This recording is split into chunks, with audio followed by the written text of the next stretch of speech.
So it's Jonathan. I'm in our Dumbo studio, and these things on the wall behind me. These are relatively new wood flex diffusers. They're acoustic treatments. They've really changed the sound of this room, but they look great, I think. And I wanted to start by referencing these things, because why are we making stuff like that? It does make the room look great. It's even better in terms of how it makes the room sound.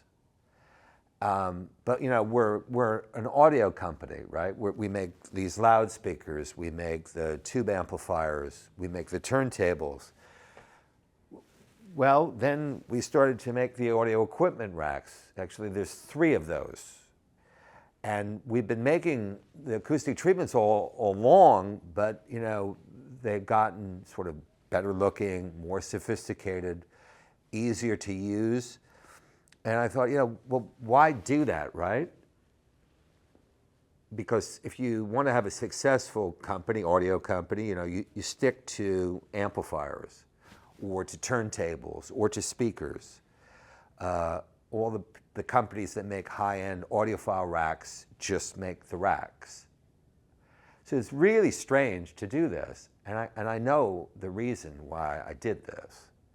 And that's because I felt we needed to have all of these elements to give you an experience of sound that was, a total thing. And that led me to the term, which I'm going to throw out here. I think I might have mentioned it once before, which is audio lifestyle. And that led me to think about, okay, the word style, because it's ubiquitous, right? We all know what style means, but do we? What is style? Is it a personal attribute? Is it a thing to be acquired or manipulated or used, or what really is it? And when you're asking questions like that, I've always found it for myself to be most useful to actually look at the word, the etymology, the genealogy of the word. And style has really interesting genealogy, because it goes back to the very beginning of language, of written language itself. So written language, 5,000, 10,000 years old, Sumerian, Babylonian clay tablets, right? Which had inscribed into these clay tablets symbols, hieroglyphs that were initially to record events, to record transactions, edicts, laws. And the people who learned how to make these symbols in the clay tablets were scribes, and they used a sharp instrument which was called a stylus, or plural styli. Another meaning for this word is a base, like the stem of a plant, which is also kind of interesting if you want to go down that road. But the styli was the tool that inscribed the tablets. Now here's where it gets really interesting. That although everyone was using the same symbol to describe a thing, that's how language works. You don't make up your words, at least not initially. Everyone's agreeing this symbol means this. The way in which each scribe would carve it into the clay was noticeably different from other scribes. And you'd be able to, looking at lots of these tablets, say, well, these tablets all came from the hand of this scribe.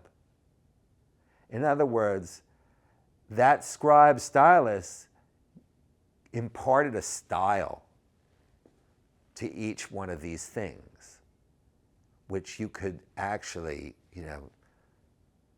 figure out and differentiate.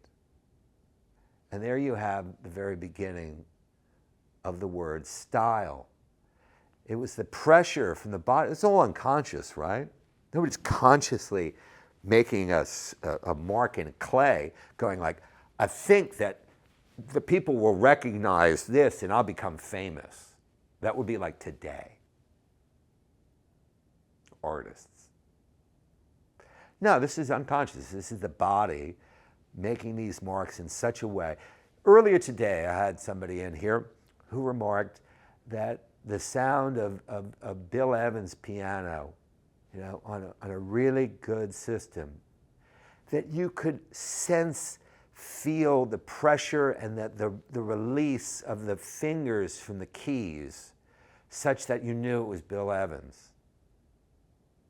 You know, that detail, that, by the way, is why you have a real sound system. Let's go back to this audio lifestyle concept. So for people to have an audio lifestyle, you have to give them the stuff to reproduce the sound such that all the little things that actually give you a true sense of style, not Instagram style of copying this or that because you think it's going to make you look like somebody else. That's bullshit. No, the real style, which comes from really your existence as an incorporated being, meaning you have a body, corpus, corporation, corporeal. To experience the sound as a body, because that's how it works, right? You can't experience sound any other way. You can't experience sound virtually. This is what makes audio and sound so interesting and anti-technologically technological. So we experience these things through our bodies, and you know what we do is try and give you the equipment and all the other things necessary to support that so that your body will have the most profound experience of the sound, of the music, of the style that's created by the musicians, that's in the grooves of the records or, you know, also on digital. But what's cool about the records is it's a styli at the end of the needle, you know, the cartridge that's picking up those vibrations in the grooves, modulations of the grooves, that's being transmitted to you through the speakers as, again, vibrations, as energy. And this is what I would call a real audio lifestyle. You're not stuck in your head. You're not lost in thinking, which will inevitably make you anxious, despairing, or fretful. You're picking up the beauty of the most universal, deep, profound, and ancient art form, music, which only exists through sound. When we reproduce the sound, it's audio, and an audio lifestyle is what is a life where this is a very high value, maybe the highest value, maybe a higher value than those paintings you have on the wall that you didn't really fall in love with, but you bought because you knew that they were cool, and other people who have that amount of money have similar paintings, and you went to Art Basel and there was an amazing party, and when you bought those things, that made you super cool. No.